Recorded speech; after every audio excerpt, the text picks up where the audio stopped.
से किसी ने पूछा कि कब्रिस्तान में क्यों बैठे हो। बहलोन ने जवाब में कहा, मैं उनके साथ बैठा हूँ जिनकी तरफ से मुझे कोई तकलीफ नहीं पहुँचती।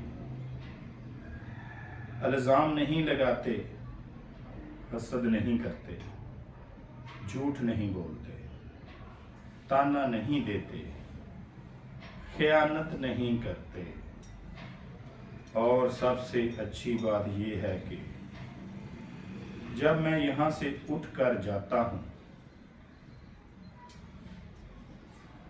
तो पीठ पीछे मेरी गीबत नहीं करते।